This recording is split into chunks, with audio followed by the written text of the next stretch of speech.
Hello dear friends, my name is Harshpreet Kaur Dhiman and welcome to my channel. Today we are going to begin with the chapter number 3 जिसका पुराना नाम होता था politics of planned development.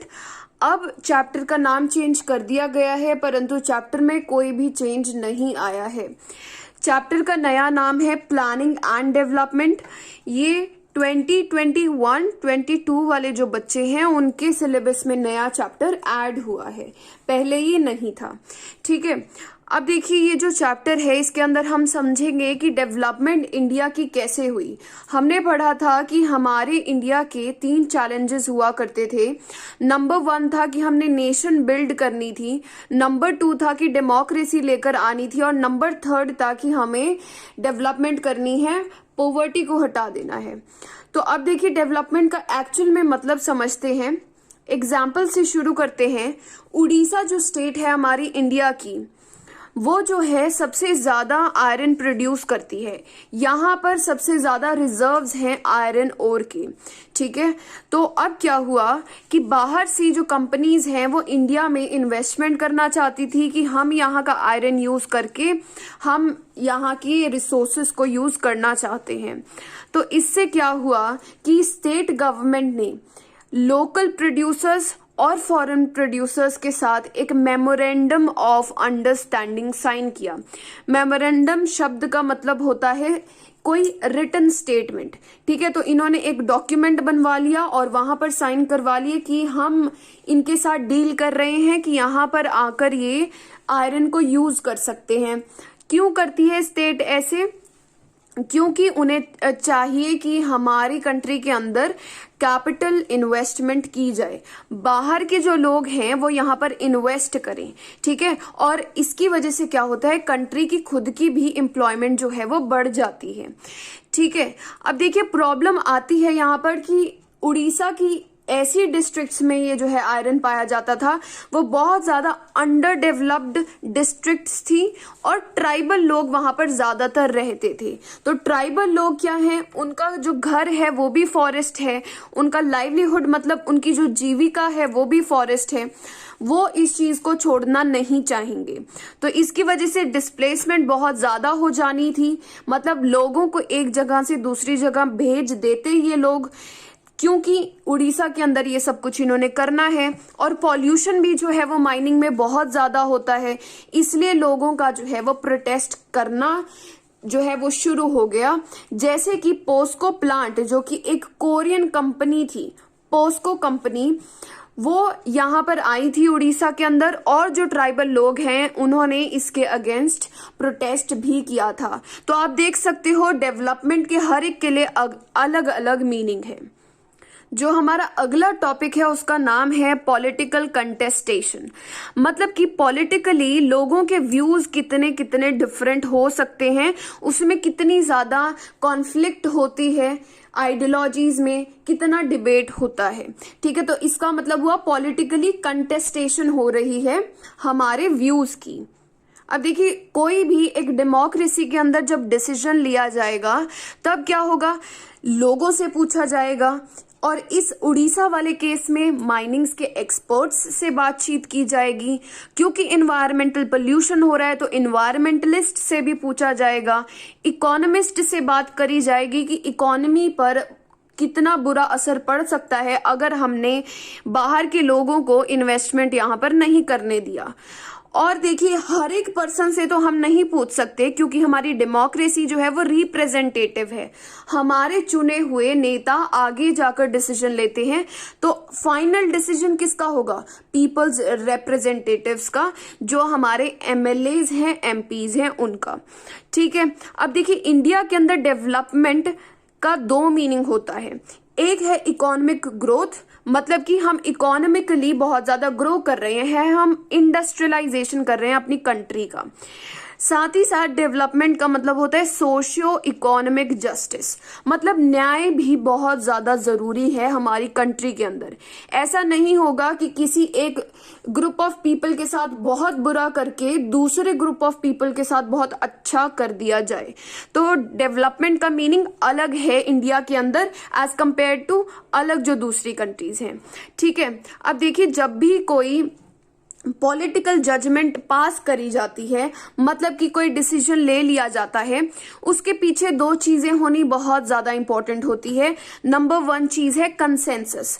जो लोग MLA MPs हैं हमारे, उनके बीच में कंसेंसस होना बहुत जरूरी है। मतलब सभी हामी भर रहे हैं, एक मेजॉरिटी पोर्शन जो है वो हामी भर रहा है कि हाँ ये जो चीज हो रही है वो ठीक है। दूसरी जो चीज है वो है पब्लिक ओपिनियन।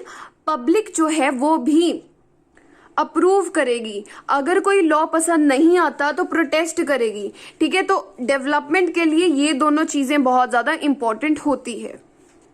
अब आपने समझ लिया पॉलिटिकल कंटेस्टेशन का मतलब। अब अगला टॉपिक आता है लेफ्ट आइडियोलॉजी या लेफ्ट लीनिंग और राइट आइडियोलॉजी या राइट लीनिंग का मतलब क्या होता है। देखिए ये जो है आइडियोलॉजी है, कई लोग लेफ्ट आइडियोलॉजी के होते हैं तो कई लोग राइट आइडियोलॉजी के होते हैं। इसका मतलब क्या है, इन दोनों आइडियोलॉजीज का अपना अपना सोचने का नजरिया है कि कैसे हम अपनी सोसाइटी में सोशल चेंज क्रिएट कर सकते हैं, कैसे हम लोगों का वेलफेयर कर सकते हैं। नंबर वन ये चीज, जो लेफ्ट लोग हैं वो क्या कहते हैं कि जो पुअर लोग हैं हम उनका अपलिफ्टमेंट करेंगे, सोशल वेलफेयर करेंगे, तब ही हमारी सोसाइटी में एक अच्छा चेंज आ सकता है। जो राइट लोग हैं वो कहते हैं कि हमें फ्री इकोनॉमी चाहिए, हमें मार्केट कंपटीशन चाहिए कि हर एक पर्सन जो है वो फ्री है, वो मार्केट में अपनी स्किल के अकॉर्डिंगली लड़े और अपना प्रोडक्ट बेचे और प्रॉफिट को कमाए, कि ऐसे ही लोगों का जो है वो वेलफेयर हो सकता है। राइट लोग ये कहते हैं। दूसरी चीज है कि स्टेट रोल जो है वो कितना होना चाहिए। लेफ्ट लोग कहते हैं स्टेट बहुत ज्यादा इंपॉर्टेंट है, क्योंकि स्टेट वेलफेयर पॉलिसीज बनाती है पुअर लोगों की अपलिफ्टमेंट के लिए। परंतु जो राइट लोग हैं वो क्या कह रहे हैं, फ्री इकोनॉमी, सब कुछ फ्री होना चाहिए। फ्री का मतलब क्या है, जो स्टेट का रोल है वो बिल्कुल कम होना चाहिए। So the right ideology people say that the state shouldn't intervene without need। ठीक है, unnecessarily जो है वो state intervene ना करे। तो आपने देख लिया लेफ्ट वो लोग हैं जो कि पुअर लोगों के बारे में बात करते हैं और कहते हैं स्टेट बहुत ज्यादा इंपॉर्टेंट है हमारी डेवलपमेंट के लिए। परंतु जो राइट लोग होते हैं, राइट आइडियोलॉजी के लोग होते हैं, वो कहते हैं जो फ्री कंपटीशन है वो बहुत ज्यादा इंपॉर्टेंट है और स्टेट को कम से कम रोल अपना रखना चाहिए।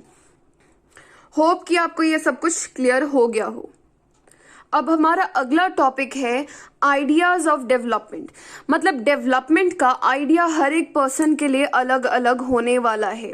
ठीक है, so there is different meaning for different sections of the society about development. ठीक है, तो अगर हम एग्जांपल ले उड़ीसा वाला, तो जो इंडस्ट्रियलिस्ट हैं, मतलब इंडस्ट्रीज वाली बाहर की कंपनीज हैं, वो क्या चाहती हैं, प्रॉफिट। उनके लिए डेवलपमेंट क्या है, प्रॉफिट। उसके बाद अर्बन कंज्यूमर जो हैं वो क्या चाहते हैं, हमें ज्यादा से ज्यादा स्टील की चीजें मिल जाएं। आयरन से स्टील बनाई जाती है तो स्टील जो है वो ज्यादा हमें मिल जाए, क्यों, क्योंकि उनकी कंजप्शन जो है वो बहुत ज्यादा होती है। परंतु जो हमारे ये ट्राइबल लोग हैं, आदिवासी लोग हैं, उनके लिए डेवलपमेंट क्या है कि वो शांति से अपने फॉरेस्ट में रहे, उन्हें कोई परेशान ना करे। अब देखिए हमने डेवलपमेंट का एक स्टैंडर्ड जो है वो फिक्स कर दिया। लोग जो हैं वो समझते हैं जो कि हमारा वेस्टर्न वर्ल्ड है, मतलब जो यूएस हो गया, यूरोप हो गया, इन कंट्रीज जैसा बनना हमारे लिए डेवलपमेंट का नाम हो गया है ना। कि जो वेस्टर्न वर्ल्ड है उसकी इंडस्ट्रियलाइजेशन, उस जैसी मॉडर्नाइजेशन और उनकी आइडियोलॉजी जो कि कैपिटलिज्म और लिबरल डेमोक्रेसी है। कैपिटलिज्म मीन्स फ्री कंपटीशन, जो कि अभी हमने पढ़ा है, राइट विंग आइडियोलॉजी, और लिबरलिज्म का मतलब होता है कि जो हमारी स्टेट है उसका कम से कम रोल होना चाहिए। ठीक है, जो वेस्टर्न साइड है वो तीन चीजों को देखती है जब वो डेवलपमेंट के बारे में बात करती है, अबाउट द ग्रोथ। सेकेंड चीज है मटेरियल प्रोग्रेस, मतलब कि जो जो चीजें हमें दिखाई दे रही हैं, जैसे कि हमारा इंफ्रास्ट्रक्चर हो गया, कैसी बिल्डिंग्स हैं, ठीक है, कैसी रोड्स हैं। परंतु ये उस चीज को नहीं इंक्लूड कर रहा जो कि दिखाई नहीं देता, जो कि एब्स्ट्रैक्ट है। ठीक है, जैसे हैप्पीनेस हो गया एक कंट्री के अंदर, उसके बाद है साइंटिफिक रैशनैलिटी होनी चाहिए, मतलब साइंटिफिकली वो बहुत ज़्यादा डेवलप होनी चाहिए कंट्री, अगर वो वेस्ट की तरह बनना चाहती है तो इन तीनों आधार पर ही हमने जो अलग अलग कंट्रीज हैं हमारे वर्ल्ड की, उन्हें अंडर डेवलपिंग की कैटेगरी में डाल दिया, मतलब अभी बिल्कुल ही डेवलपमेंट नहीं हुई है। डेवलपिंग जैसे कि इंडिया जो कि अभी डेवलप कर रही है, और डेवलप्ड जो कि हो चुकी है जैसे यूएस, कनाडा एंड ऑल। अब हम पढ़ने वाले हैं कि क्या इंडिया इस स्टैंडर्ड मेजर को अपनाएगी या फिर नहीं अपनाएगी। देखिए, जब इंडिया जो है वो इंडिपेंडेंट हो गया था, उस टाइम पर इंडिया के पास दो ऑप्शन थे।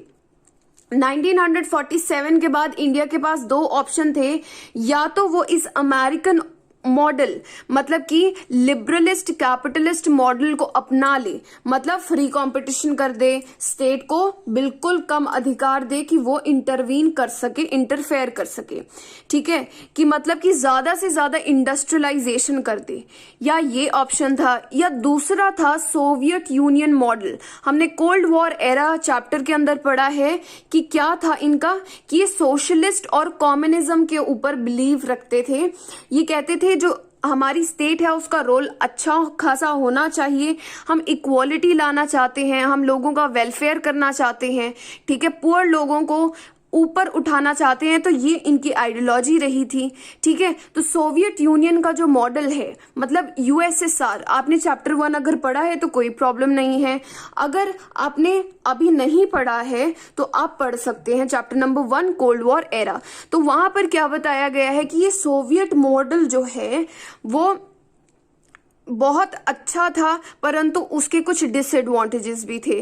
देखिए, ये जो मॉडल है उसे 3 पार्टीज जो हैं वो फॉलो करती है। सबसे फर्स्ट है communist party of India, second हमारी इंडिया की पार्टी है वो है सोशलिस्ट पार्टी जो कि सोवियत यूनियन के मॉडल को फॉलो करती है, और कांग्रेस के जो नेहरू हैं, हमारे जो फर्स्ट प्राइम मिनिस्टर थे, वो भी इस मॉडल को फॉलो किया करते थे, ठीक है। मतलब कि ये जो हमारी मॉडल है ये पॉवर्टी एलिवेशन के ऊपर काम करने वाला है, गरीब लोगों को ऊपर करने वाला है, ठीक है। गरीबी हटाओ, इंदिरा गांधी का जो नारा था वो इसी पर है।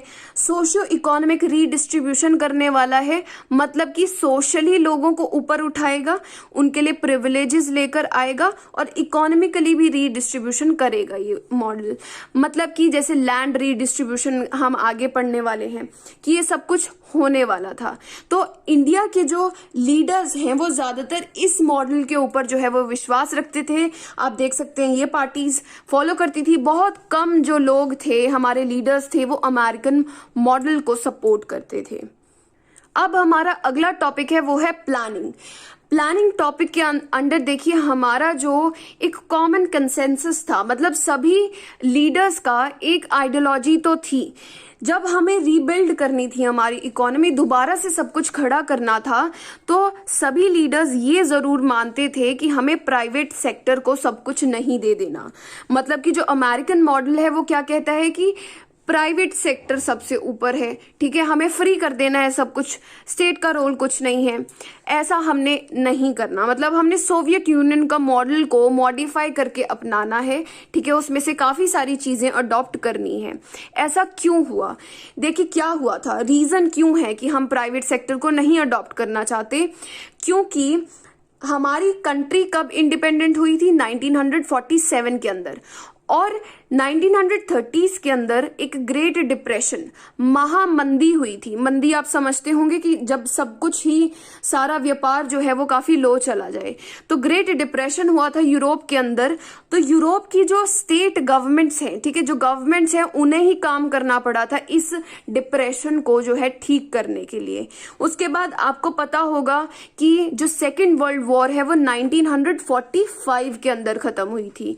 उसके अंदर क्या हुआ था, हमारी जो ये जापान और जर्मनी है वो हार गए थे, परंतु यहाँ की गवर्नमेंट ने बहुत इंटरवेंशन की, बहुत सारी डेवलपमेंट करी, दोबारा से ये जो है वो खड़ी हो गई थी ये दोनों कंट्रीज। उसके बाद तीसरा रीजन था कि ये जब ग्रेट डिप्रेशन यूरोप के अंदर चल रहा था, तब भी जो हमारी सोवियत यूनियन है, जिसका ये सोशलिस्ट मॉडल था, हमने जो ऊपर पढ़ा है सोवियत यूनियन का जो मॉडल था, तो ये जो हमारी 15 कंट्रीज का ग्रुप था, ये ग्रेट डिप्रेशन के टाइम पर भी 1930s और 40s के अंदर भी बहुत ज्यादा अच्छा खासा जो है वो चल रहा था as compare to other countries. तो मतलब इनका जो मॉडल था वो काफी अच्छा लग रहा था इंडियन लीडर्स को। तो 1940s और 50s के अंदर ये क्लियर हो चुका था कि जो हमारा सोवियत मॉडल है वो काफी अच्छा काम कर रहा है, इसलिए हमारी कंट्री के लीडर्स ने भी इसे अडॉप्ट करने का डिसीजन ले लिया था। Okay, so these were the reasons कि क्यों हम प्राइवेट सेक्टर को अपनी इकोनॉमी के अंदर ज्यादा बड़ा सेक्शन नहीं देना चाहते थे। तो आज की वीडियो में हमने पढ़ा उड़ीसा के अंदर जो सब कुछ चल रहा था, पॉलिटिकल कंटेस्टेशन के बारे में पढ़ा, लेफ्ट और राइट के बीच में हमने डिफरेंस समझा कि इन आइडियोलॉजीज के बारे में हमने पढ़ा। उसके बाद आइडिया ऑफ डेवलपमेंट के बारे में पढ़ा, इंडिया का क्या आइडिया था, इंडिया के पास कौन से ऑप्शंस थे वो पढ़ा। उसके बाद प्लानिंग की कुछ थोड़े से पोर्शन को कवर किया। मिलते हैं अगली नेक्स्ट वीडियो में। जो नोट्स हैं वो पीडीएफ की फॉर्म में आपको डिस्क्रिप्शन में मिल जाएंगे और प्लेलिस्ट का लिंक भी आपको मिल जाएगा। Thank you so much.